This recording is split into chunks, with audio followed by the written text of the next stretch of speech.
Dengan pembicara kedua kami yaitu Dr. Abbas Suherli, SPPK konsultan yang akan menyampaikan mengenai apa sih perbedaannya harus pakai CLIA atau POCT ya untuk selecting optimal cardiac biomarker platform for myocardial infarct diagnostic. Berikut adalah CV dari Dr. Abbas. Beliau saat ini bekerja di RSUD Bekasi. Silakan Dokter Abbas, waktunya kami persilakan. Gini, Dok. Yes. Baik, Assalamualaikum warahmatullahi wabarakatuh. Salam sejahtera buat kita semua. Pertama-tama saya juga mengucapkan terima kasih pada panitia dan Virtu.dx ya yang telah mengundang saya untuk berbagi pengalaman bagaimana menggunakan alat Virtu ini. Nah, saya berbicara terkait sekarang tadi Dokter Ika udah panjang lebar berbicara tentang biomarkernya ya. Sekarang saya berbicara tentang bagaimana kita memilih alatnya. Mau CLIA atau mau POCT gitu ya. Slide. Nah, yang akan saya bahas adalah pertama pendahuluan. Ini mungkin saya skip aja nanti ya karena Dokter Ika udah panjang lebar membicarakan hal ini. Kemudian yang kedua adalah bagaimana definisi apa itu POCT, apa itu alat CLIA, ya. Bagaimana prinsip kerja masing-masing sehingga kita bisa menggunakannya lebih baik lagi nantinya. Yang ketiga adalah parameter kunci apa saja yang perlu diperiksakan pada kelainan-kelainan kardiovaskular ini. Ya, yang keempat adalah perbandingan klinis, ya pengalaman berdasarkan kepustakaan yang ada. Bagaimana apakah CLIA lebih unggul atau POCT yang lebih unggul nanti kita lihat. Dan yang kelima adalah keterbatasan masing-masing nanti kita akan berbicara. Yang keenam adalah kesimpulannya dan referensi. Slide. Nah, ini tadi Dokter Ika udah panjang lebar. Saya rasa kita nggak perlu panjang lebar lagi ya karena waktunya kita skip saja. Tapi yang jelas tadi bahwa diagnostik ini untuk kardiak vaskular ini harus segera ya. Standarnya adalah maksimal tidak boleh lebih dari 60 menit. Nah, kita tahu juga di IGD itu sebagian pasien datang dengan keluhan nyeri dada itu umumnya pasti kelainan jantung begitu ya, hampir 20% katanya. Slide berikut. Sehingga kita membutuhkan ketepatan dan kecepatan waktu dalam hal penanganan pasien ini. Nah, sekarang bagaimana pendekatan filosofinya? Mau CLIA atau mau POCT ya? POCT jelas pasti lebih cepat karena dilakukan di samping pasien. Sering kita bilangnya bedside test POCT itu, ya. Kemudian prinsip reaksinya juga antigen antibodi sederhana. Dibaca secara kualitatif, semi kuantitatif maupun kuantitatif sekarang dalam hitungan menit, ya. Tetapi yang dianjurkan sekarang dari standar internasional ISC mengatakan harus yang semi kuantitatif atau kuantitatif, tidak boleh lagi yang kualitatif ya, tidak boleh hanya positif negatif saja sekarang. Kemudian dioperasikan oleh tadi siapapun boleh mengoperasikan. Yang penting terlatih ya. Karena kadang-kadang kita membutuhkan pakai alat POCT tapi sering-seringnya tenaganya tidak dilatih, ini yang harus hati-hati. Berikutnya adalah tadi kenapa perlu POCT? Cepat dan sampelnya sedikit ya. Sedangkan kalau CLIA biasanya dilakukan di laboratorium sentral biasanya. Tidak di onsite. Kemudian juga menggunakan biasanya alat yang besar. Menggunakan alat yang besar, ya, immunoanalyzer. Prinsipnya sama, reaksi antigen antibodi tetapi di label enzim. Sehingga deteksinya melalui emisi cahaya atau chemiluminescence sekarang. Dioperasikan oleh tenaga laboratorium terlatih dengan QC yang ketat dan terstandarisasi. Sehingga dari segi mutu mungkin lebih baik yang CLIA, ya. Tapi volumenya cukup besar dan waktunya lebih lama biasanya, sehingga tadi kita mesti memilih ya, mau POCT atau mau CLIA nih sekarang. Slide berikutnya. Nah, ini perbandingannya tadi ya. Jadi kalau POCT pasti lebih cepat. Turnaround time-nya maksimal 20 menit karena dikerjakan langsung di samping pasien. Tetapi tadi ya sensitivitasnya ternyata katanya lebih rendah. Sebagian besar bukan true high sensitive lagi. Kemudian juga presisinya bervariasi tergantung alat yang dipakai, bisa 2-10%. Dan tetapi volumenya kecil, bisa whole blood, kapiler atau vena, memudahkan dalam melakukan pemeriksaan. Dan bisa dikerjakan oleh siapa saja. Yang penting sudah pernah mendapatkan pelatihan, ya. Berikutnya kontrol kualitasnya terbatas. Kadang-kadang tadi tergantung kepatuhan pengguna, ya. Kadang-kadang juga di dalam kit tidak tersedia kontrolnya, jadi harus beli lagi kontrolnya. Ya. Kemudian juga kadang-kadang yang sering terjadi adalah pengawasan kurang kalau POCT, karena yang mengerjakan bukan tenaga laboratorium yang memahami bagaimana menjamin mutu pemeriksaan di laboratorium. Nah, biaya per tes mungkin lebih murah atau kadang-kadang juga mungkin lebih mahal justru karena membutuhkan teknologi cartridge ya, imunokromatografi. Kesesuaian dengan rule out cepatnya terbatas. Tadi algoritma 01 jamnya menurut ESC ini tidak disarankan karena tadi sensitivitasnya, spesifitasnya kurang dibanding yang alat CLIA, teknologi CLIA. Nah, kalau CLIA sendiri pengerjaannya lama, bisa 60 menit ya. Dari ambil sampel, diputer dulu, baru dimasukin ke alat, dibaca lagi ya, direaksikan di alat. Jadi membutuhkan waktu lebih lama. Tetapi sensitivitasnya tinggi, apalagi yang high sensitif ya. Deteksinya bisa sampai pikogram per mililiter. Jadi satuannya kecil sekali. Jadi dokter kita sudah mengatakan bahwa membutuhkan waktu cepat tetapi juga high sensitif sekarang ini. Presisinya lebih konsisten. Umumnya di bawah 5%. Hampir semua alat di bawah 5%. Volume sampel ya lumayan besar ya karena membutuhkan darah vena diambil dulu plasmanya, serumnya. Dan operatornya harus teknologi ATLM yang terlatih. Dan QC-nya bagaimana quality control-nya? Harus menggunakan QC harian yang terstandarisasi dan diperlukan akreditasi laboratorium nantinya. Biaya per tesnya lebih ekonomis untuk volume yang tinggi. Jadi kalau pasiennya banyak pasti lebih ekonomis. Tapi jangan takut nanti ya. Dengan alat Virtu ini bisa one by one, satu-satu. Jadi lebih hemat lagi nantinya. Kita lihat nanti ke belakang ya. Kesesuaian dengan rule out cepatnya sesuai dengan algoritma dari HS troponin C. Dari HS troponin ya, 01, 01 atau 02. Slide berikut. Nah, jadi sekarang trade off-nya adalah apa? Kita mau milih mana? Mau milih sensitivitas atau mau milih kecepatan? Sebagian besar alat POCT pasti cepat, tapi belum memenuhi kriteria untuk high sensitive assay menurut ESC. Sehingga kurang andal untuk algoritma rule out 01 jam. Ya. Validasi klinis menunjukkan bahwa agreement baik antara POCT dengan lab central dengan CLIA. Cohen kapanya sampai 0,9%. Artinya mau POCT mau yang CLIA sama-sama untuk diagnostik cardiac marker ini. Tetapi dikatakan bahwa tadi ambangnya presisinya rendah untuk yang POCT ya, bervariasi 71 sampai 129%. Recovery antar alat jadi presisinya kurang baik. Kemudian penambahan sekarang dengan teknologi yang baru beberapa alat POCT itu juga ditambahkan marker senyawa lain sehingga untuk meninggikan sensitivitas ditambahin biotin, konseptin pada POCT. Tapi tetap saja hanya naik sedikit, tidak sampai di atas 90%. Jadi sekali lagi harus hati-hati menggunakan alat POCT untuk diagnostik rule in dan rule out. Konsekuensinya POCT unggul untuk rule in cepat pada nilai tinggi. Jadi kalau nilainya tinggi udah pasti POCT oke lah, ya. Karena tadi diagnosiknya untuk jelas kalau di atas 50 udah pasti MCI gitu ya. Tapi kalau di bawah itu kadarnya rendah-rendah, kita harus hati-hati penggunaan alat POCT. Karena tadi sensitivitasnya rendah. Nah, rule out aman pada nilai rendah, masih mengandalkan CLIA. Jadi CLIA itu lebih aman pada kadar-kadar yang hasilnya rendah. Atau sampling serial setiap 6 jam. Ya. Slide berikut. Nah ini kira-kira beberapa contoh penelitian dikatakan bahwa studi tersier di India POCT waktunya 14,9 menit. Sedangkan CLIA lebih dari 100 menit. Jadi cukup lama TAT-nya. Dan ini bermakna sekali, berbeda bermakna gitu ya. Penelitian di Mayo Clinic dikatakan lab sentral rutin mencapai TAT-nya 40 menit.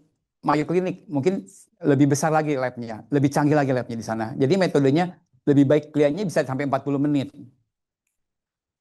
Penelitian lain dikatakan bahwa TAT-POCT 29 menit lebih cepat dibanding lab konvensional. Jadi sekali lagi kalau membutuhkan kecepatan POCT ya, tapi membutuhkan ketelitian sensitivitasnya kita memilih CLIA ya.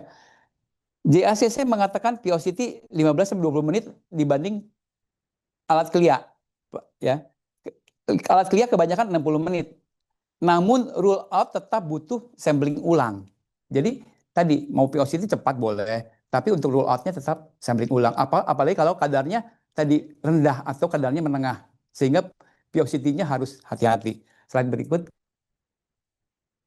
Ini ya sekarang tadi kita kan takut nih pakai alat CLIA ya lama, tapi kita bisa lihat nih alat yang ada di depan Bapak Ibu sekalian ini Superflex. Saya sudah pakai di rumah sakit saya Superflex ini ya. Ini kita bisa lihat ini Superflex ya. Untuk parameter-parameter spesifikasinya seperti ini. HS troponin dia 12 menit. Cukup cepat. Jadi dibanding dengan POCT hampir menyerupai. Cuman repotnya pemeriksaannya di lab sentral, bukan di IGD ya. CKMB juga 12 menit. Mioglobin 6 menit. D-dimer 14 menit. NT-BNP 14 menit. Ini volume sampelnya juga cukup sedikit dan tentang linear pemeriksaan cukup panjang. Jadi menurut saya Superblack ini cukup baik ya. Slide berikut. Nah, ini bagaimana dengan akurasi dan presisi tiap parameter? Kita lihat Superflex untuk CV-nya cukup baik ya. Malah sangat baik sesuai dengan kriteria tadi. Kriteria dikatakan bahwa standar internasional dikatakan baik bila kurang dari 5% ya. Nih, impresisi juga sama baik. LOD-nya tadi sangat rendah, artinya bisa mengukur yang sangat-sangat rendah, high sensitive troponin tadi dibutuhkan ya. Kemudian CV-nya juga cukup baik, memenuhi persyaratan kurang dari 10%. Deteksi populasi sehatnya cukup baik, memenuhi persyaratan dari IFCC di atas 50%. Kalau yang lain-lain, saya belum punya data terkait dengan sensitivitas dan presisinya, tetapi dari klaim pabrikan udah ada semua, ya seperti ini. Jadi kalau menurut saya alat ini cukup baik digunakan untuk deteksi kelainan kardiovaskular. Slide berikut. Ini sekarang bagaimana perbandingan metodenya, akurasi diagnostik. Jelas tadi ya bahwa dibanding dengan alat lain, dengan Siemens ternyata cukup baik korelasinya. Negatif predictive value-nya sangat tinggi, 100%. Jadi nilai HS troponin Superflex negatif sangat andal untuk menyingkirkan AMI pada populasi studi. Setara performa rollout CLIA. Predictive positive value-nya 57%, cukup besar. Mencerminkan prevalensi AMI yang lebih rendah di populasi studi. Bahkan bukan kelemahan alat, tapi ini ya, sekali lagi bukan kelemahan alat. Ini hanya menunjukkan bahwa dia bisa mendeteksi positifnya sekian persen. Nah, catatan penting, cut-off ini, validasi diagnostik ini menggunakan cut-off 99 persentil, bukan cut-off spesifik algoritma 01, seperti pada ESC yang belum diterapkan untuk Superflex. Jadi Superflex bagus, tapi belum ada pengalaman menerapkan studi sesuai dengan rule out dari ESC 01 jam. Slide berikut. Nih, sekarang kelebihan dan kekurangan keterbatasan alat. Jelas POCT kelemahannya tadi ya. Kita bicara kelebihan dulu. Kelebihannya cepat, mendukung triase IGD. Tidak perlu transport sampel ke lab karena bedside dikerjakan di samping pasien. Mudah dioperasikan oleh siapapun juga yang terlatih. Sekali lagi oleh staf klinis yang terlatih ya. Keterbatasannya, sensitivitasnya katanya di bawah yang CLIA, di bawah yang lab sentral. Kemudian variabilitas presisinya juga cukup besar karena tadi ya dikerjakan oleh siapa saja. Walaupun terlatih, tetapi oleh siapa saja. Jadi harus hati-hati. Kurang ideal untuk rule out cepat nilai rendah tadi saya katakan. Jadi kalau nilai rendah hati-hati kalau pakai POCT. Sedangkan kalau kelebihan CLIA apa sekarang? Kelebihan CLIA jelas karena sensitivitasnya dan spesifisinya sangat baik. Ya, terutama yang HS troponin tadi. QC-nya ketat, terstandarisasi dan bisa terakreditasi, ya. Kemudian mendukung algoritma rule out 01, 02 jam dari standar ESC tadi, ya. Keterbatasannya apa? Turnaround time-nya lama, 40 sampai 60 menit. Transport sampel dan proses sentrifugasi, jadi membutuhkan waktu lebih lama. Membutuhkan tenaga laboratorium yang terlatih. Slide berikut. Nah, ini marker-marker yang sering diperiksa nih di alat Superflex ini. NT-proBNP, ya, dan D-dimer. Dua-dua bisa mendukung penyakit kardiovaskuler. Ini juga NT-proBNP sekarang banyak dipakai untuk gagal jantung ya, Dr. Ika ya. Jadi marker ini sangat penting juga ya. Ini saya rasa ini nggak perlu saya bahas lagi. Slide berikut. Nah, ini yang paling penting juga. Bagaimana perbandingan antara POCT dengan kelihatan dari dua parameter ini? Ya, kita bisa lihat jelas kalau POCT umumnya lebih cepat, ya. Tetapi nih semuanya terbatas karena sensitivitasnya lebih rendah dibanding alat yang Clia, ya. Jadi sekali lagi POCT unggulnya adalah di segi kecepatan. Tetapi kalau Clia unggulnya di segi ketepatan, ya. Dan dalam rule out dan rule in dari penyakit kardiovaskuler. Slide berikut. Ini bukti klinisnya juga, mungkin saya nggak perlu bahas lagi ya, karena telah jelas sekali dikatakan bahwa pasti POCT di mana-mana pasti lebih cepat.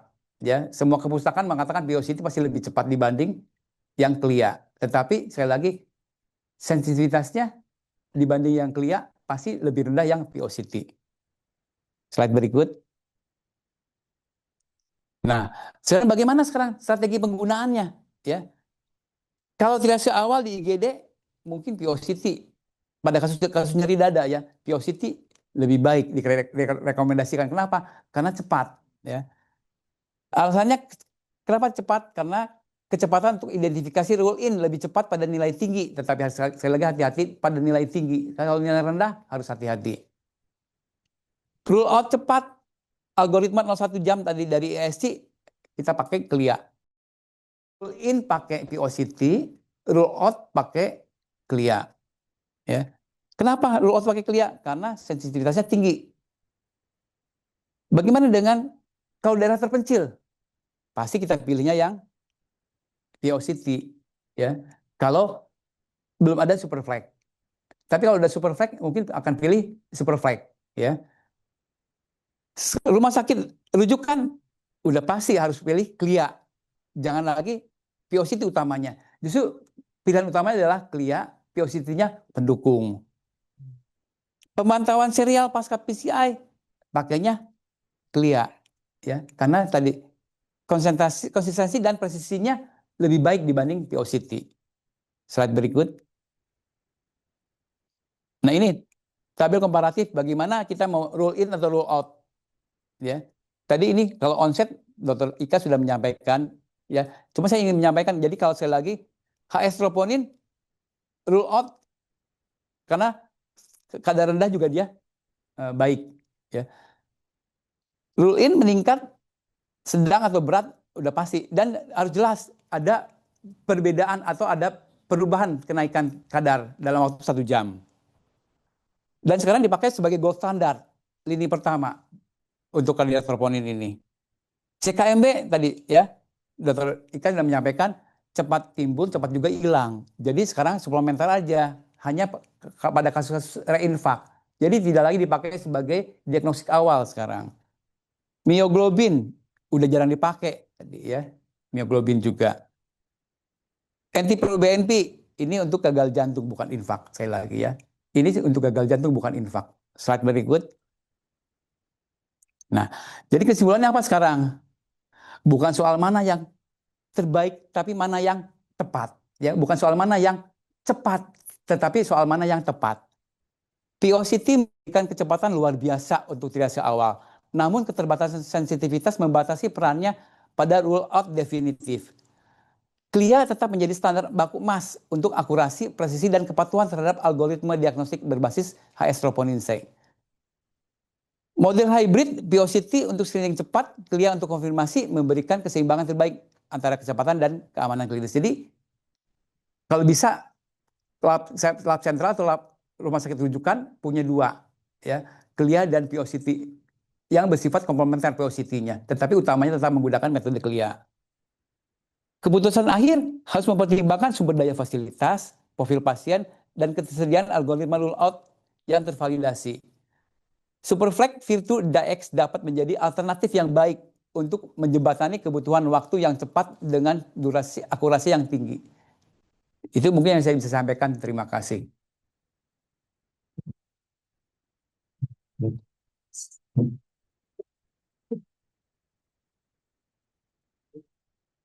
Silakan. Ya, Dok. Terima kasih Dokter Abbas atas penyampaian materinya yang sangat komplit ya, sampai terbengong-bengong nih kami. Ya, jadi intinya sama nih, kayaknya Dokter Abbas juga bilang bahwa 20% pasien IGD dengan nyeri dada itu miokard, sebagai 20% dari pasien yang datang ke IGD dengan nyeri dada itu adalah pasien miokard infark, sehingga harus diagnosa cepat dalam hitungan menit. Pilihannya apakah mau menggunakan POCT atau menggunakan CLIA, itu ada beberapa uh, saran nih dari Dokter Abbas. Yang pertama, POCT itu sebaiknya digunakan di triase ya, karena cepat, butuh sampelnya cuma sedikit, kemudian bisa dikerjakan oleh tenaga kesehatan apa aja yang sudah terlatih gitu ya, tidak harus analis laboratorium ya Dok ya.